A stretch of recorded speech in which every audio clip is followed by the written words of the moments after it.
चला तर मैत्रिणींनो, सीटेट विथ फरा या यूट्यूब चॅनलमध्ये तुम्हा सर्वांचे पुन्हा एकदा मनापासून स्वागत करते। तर आजच्या या व्हिडिओमध्ये आपण अलंकार भाग 2 पाहणार आहोत। मागील व्हिडिओमध्ये आपण अलंकार, शब्दालंकार आणि अर्थालंकार हे स्पष्टीकरणासह पाहिलेले आहेत। अर्थालंकाराचे तुलनेवर आधारित जे अलंकार आहेत ते आपण मागील व्हिडिओमध्ये पाहिलेले आहेत, म्हणजेच उपमा अलंकार, उत्प्रेक्षा अलंकार आणि रूपक अलंकार।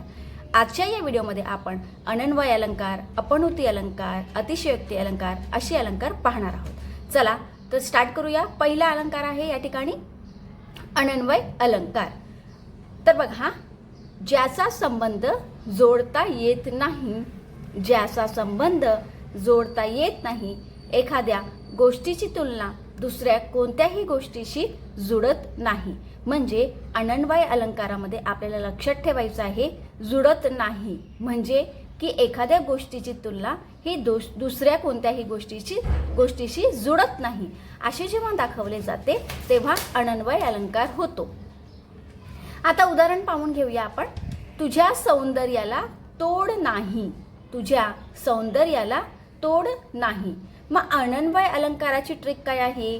तर बघा, येथे सौंदर्याची तुलना कोणाशीच होऊ शकत नाही असे सांगितलेले आहे। म्हणजे आपण तुलनेवर आधारित जे अलंकार मागील व्हिडिओमध्ये पाहिलेले होते, जर तुम्ही तो व्हिडिओ पाहिला नसेल तर त्याची लिंक मी तुम्हाला देणार आहे डिस्क्रिप्शन बॉक्समध्ये, पहिले जाऊन ते अलंकार पाहून घ्या। येथे सौंदर्याची जी तुलना आहे ती कोणाशीच होऊ शकत नाही असे सांगितलेले आहे। म्हणजे तुझ्या सौंदर्याला तोड नाही, म्हणजे तुलना करताना त्याची एका गोष्टीची तुलना ही दुसऱ्या गोष्टीशी जुळणार नाही, अशा वेळेस अनन्वय अलंकार होतो। हे आपल्याला लक्षात ठेवायचं आहे। म्हणजे तुलना करताना जोड येणार नाही, जुळणार नाही हे आपल्याला लक्षात ठेवायचं आहे। त्याच्यानंतर दुसरा जो अलंकार आहे तो आहे अपनृती अलंकार। मग अपनृती अलंकार म्हणजे काय? एखादी गोष्ट प्रत्यक्षात असताना ती नाकारून दुसरी गोष्ट आहे असे जेव्हा सांगितले जाते, बघा, एखादी गोष्ट प्रत्यक्षात असताना ती गोष्ट नाकारली जाते, म्हणजे एखादी गोष्ट आहे प्रत्यक्षात पण तरीही ती नाकारून दुसरी गोष्ट आहे असे जेव्हा सांगितले जाते तेव्हा मात्र अपनृती अलंकार होतो। म्हणजे खरी गोष्ट लपवून दुसरी गोष्ट असल्यासारखी दाखवणे हे आपल्याला या अलंकारामध्ये लक्षात ठेवायचं आहे। काय ट्रिक आहे की खरी गोष्ट, प्रत्यक्षात असलेली गोष्ट किंवा खरी गोष्ट लपवली जाते आणि दुसरी गोष्ट असल्यासारखी दाखवली जाते, तेव्हा अपनृती अलंकार होतो। उदाहरणार्थ पाहून घेऊया। हा चंद्र नाही तिचा चेहराच आहे। बघा, हा चंद्र नाही तिचा चेहराच आहे, म्हणजे या ठिकाणी चंद्र हा प्रत्यक्षात आहे पण तरीही चंद्राची जी गोष्ट आहे म्हणजे चंद्राला नाकारलेले आहे। या ठिकाणी चंद्र नाही म्हणजे चंद्राला या ठिकाणी नाकारून तिचा चेहरा आहे असं या ठिकाणी सांगितलेलं आहे। म्हणजे खरी गोष्ट या ठिकाणी लपवण्याचा प्रयत्न केलेला आहे, प्रत्यक्षात ती असून सुद्धा नाकारण्याचा प्रयत्न केलेला आहे। येथे चंद्र नाकारून चेहरा असल्याचे सांगितलेले आहे, म्हणजे चंद्राला नाकारलेला आहे आणि चंद्र ही प्रत्यक्षात असलेली गोष्ट आहे तरीही त्याला नाकारलेले आहे आणि चेहरा असल्याचे सांगितलेले आहे। म्हणजे अपनृती अलंकाराची ट्रिक एवढीच आहे की खरी गोष्ट लपवली जाते, प्रत्यक्षात असलेली गोष्ट नाकारली जाते आणि दुसरीच गोष्ट असल्याचं सांगितले जाते, त्यावेळेस अपनृती अलंकार आपण म्हणतो। तर आलं असेल लक्षात। आता आपण पुढे जाऊया। बघा, पुढचा आहे अतिशयोक्ती अलंकार आणि हा अलंकार सगळ्यात सोपा अलंकार आहे। आपल्याला अतिशयोक्ती अलंकार ओळखायचा असेल तर अतिशय सोपा आहे। एखादी गोष्ट अतिशयोक्ती करून म्हणजे वाढवून सांगितली जाते। आता या ठिकाणी जेव्हा मी मध्ये शिकत होती तेव्हा आमच्या सरांनी एक उदाहरण अशा पद्धतीने सांगितलेलं होतं की ते आजही माझ्या लक्षात आहे आणि ते उदाहरण मी तुम्हालाही सांगू इच्छिते। दारावरून हत्ती गेला। आम्हाला अशा पद्धतीने अतिशयोक्ती अलंकार शिकवलं होतं की दारावरून हत्ती गेला। मग दारावरून हत्ती जाऊ शकतो का? म्हणजे नाही, वाढवून ती गोष्ट सांगितलेली जाते, तेव्हा अतिशयोक्ती अलंकार असं आपण म्हणतो। आता तुझ्यासाठी मी आकाशही आणेन असं सेंटेन्स आहे, वाक्य आहे। तुझ्यासाठी मी आकाशही आणीन. मग आकाश आणणे शक्य आहे का? तर नाही. म्हणजे वाढवून गोष्ट सांगितलेली आहे की नाही. आकाश आणणे शक्य नाही, त्यामुळे अतिशयोक्ती आहे. या अलंकाराच्या नावामध्येच अतिशयोक्ती सांगितलेली आहे, म्हणजे वाढवून गोष्ट सांगितलेली आहे. म्हणजे जेव्हा आपल्याला एखादं वाक्य परीक्षेमध्ये दिलं जाईल आणि ते वाक्य जर अतिशयोक्ती असेल, तेव्हा आपल्याला लक्षात ठेवायचं आहे की ते अतिशयोक्ती अलंकार होणार आहे. आता पुढचा जो प्रकार आहे तुलनेवर आधारित, हा शेवटचा प्रकार आपण या ठिकाणी पाहतो आहोत आणि तो आहे अर्थांतरन्यास अलंकार. आणि मागील व्हिडिओमध्ये मी तुम्हाला या ठिकाणी सांगितलेलं आहे की तुलनेवर आधारित म्हणजे अलंकाराचे जे दोन प्रकार आहेत, शब्दालंकार आणि अर्थालंकार.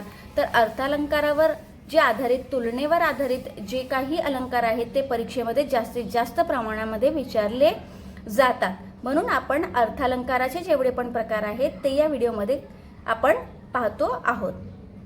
आता दुसरा प्रकार आहे, शेवटचा प्रकार आहे अर्थांतरन्यास अलंकार. एका विधानाला समर्थन देण्यासाठी दुसरे विधान सांगितले जाते. आता अर्थांतरन्यास मध्ये काय आहे की एका विधानाला समर्थन देण्यासाठी दुसरे विधान सांगितले जाते, तेव्हा तो अर्थांतरन्यास अलंकार होतो. उदाहरण पाहून घेऊया म्हणजे जास्त लक्षात राहील. विद्या माणसाला मोठे बनवते, कारण ज्ञानाशिवाय प्रगती होत नाही. बघा, पहिला जो सेंटेन्स आहे, पहिला जो विधान आहे त्याला समर्थन देण्यासाठी दुसरं विधान सुद्धा सांगितलेलं आहे. दुसरे वाक्य पहिले विधान सिद्ध करते. म्हणजे हा जो दुसरा वाक्य आहे की ज्ञानाशिवाय प्रगती होत नाही, हा जो दुसरा वाक्य आहे तो पहिल्या वाक्याचं समर्थन करत आहे. म्हणजे विद्या माणसाला मोठं बनवते. अशा पद्धतीने जर दुसरे वाक्य पहिले विधान सिद्ध करत असेल तर या ठिकाणी अर्थांतरन्यास अलंकार होतो. एकदा परत आपण सर्व अलंकाराची ट्रिक या ठिकाणी पाहून घेऊया, मागील व्हिडिओची सुद्धा आणि या व्हिडिओची सुद्धा. बघा, उपमा अलंकारामध्ये काय लक्षात ठेवायचे, कोणती ट्रिक लक्षात ठेवायची आहे की सदृश्य, परी, समान, सारखे किंवा प्रमाणे असे जर शब्द आले वाक्यामध्ये तर या ठिकाणी उपमा अलंकार होतो. उपमा अलंकारामध्ये बघा, या ठिकाणी तुझे मुख चंद्रासारखे सुंदर आहे, म्हणजे सारखे हा शब्द आला ना, म्हणजे आपल्याला लक्षात ठेवायचे की उपमा अलंकार होतो. बघा, पूर्ण जर या ठिकाणी तुम्हाला स्पष्टीकरण पाहिजे तर पहिला जो व्हिडिओ आहे तो या ठिकाणी भाग पहिला, तो व्हिडिओ तुम्ही जाऊन पाहून घ्यायचा आहे. उत्प्रेक्ष अलंकारामध्ये कल्पना करणे हे लक्षात ठेवायचं आहे. आई म्हणजे परमेश्वराचे रूप, जणू आईची कल्पना जी आहे ती या ठिकाणी परमेश्वराचे रूप या ठिकाणी अशा पद्धतीने केलेली आहे. ठीक आहे, म्हणजे उपमेय आणि उपमान हे या ठिकाणी उपमेय जे आहे ना तेच उपमान आहे, अशा पद्धतीने या ठिकाणी कल्पना केलेली असते. रूपक अलंकारामध्ये काय केलेलं असते की रूपक अलंकारामध्ये उपमेय व उपमान ह्याच्यात एकरूपता आहे असं दाखवलं जातं. म्हणजे शिक्षक आपले दुसरे आई वडील आहेत, म्हणजे शिक्षक आणि आई वडील ह्यांची काय केलेली आहे या ठिकाणी एकरूपता दाखवलेली आहे. त्याच्यानंतर अनन्वय अलंकारामध्ये आपल्याला काय लक्षात ठेवायचं आहे की एखाद्या गोष्टीचा संबंध किंवा तुलना दुसऱ्या गोष्टीशी जुळत नाही. तुझ्या सौंदर्याला तोड नाही, म्हणजे तिच्या सौंदर्याला कोणतंच तोड नाही, या ठिकाणी जुळणार नाही, अशा पद्धतीने या ठिकाणी काय केलेलं आहे, सांगितलेलं आहे. मग तेव्हा तो अनन्वय अलंकार होतो. आपणहुती अलंकारामध्ये काय सांगितलं जातं की आपणहुती अलंकारामध्ये एखादी प्रत्यक्षात असलेली गोष्ट जी आहे ती नाकारून दुसरी गोष्ट आहे असे सांगितले जाते. हा चंद्र नाही, तिचा चेहरा आहे, म्हणजे चंद्र असून सुद्धा नाही म्हणजे नाकारलेला आहे आणि तिचा चेहरा असल्याचे सांगितलेले आहे. ठीक आहे. अतिशयोक्ती अलंकारामध्ये जी गोष्ट आहे ती वाढवून सांगितली जाते. तुझ्यासाठी मी आकाशही आणीन, तर आकाश आणणे हे काही शक्य नाही. आणि अर्थांतरन्यास म्हणजे शेवटच्या प्रकारामध्ये आपल्याला काय लक्षात ठेवायचं आहे की दुसरे जे वाक्य आहे ते पहिले विधान सिद्ध करते, म्हणजे या ठिकाणी एका विधानाला समर्थन देण्यासाठी दुसरे विधान सुद्धा सांगितले जाते. तर आशा करते की हा व्हिडिओ तुम्हाला आवडला असेल, महत्त्वपूर्ण ठरला असेल आणि ह्या व्हिडिओमुळे तुम्हाला मदत नक्कीच होणार आहे TETच्या परीक्षेमध्ये मराठी भाषा विभागासाठी.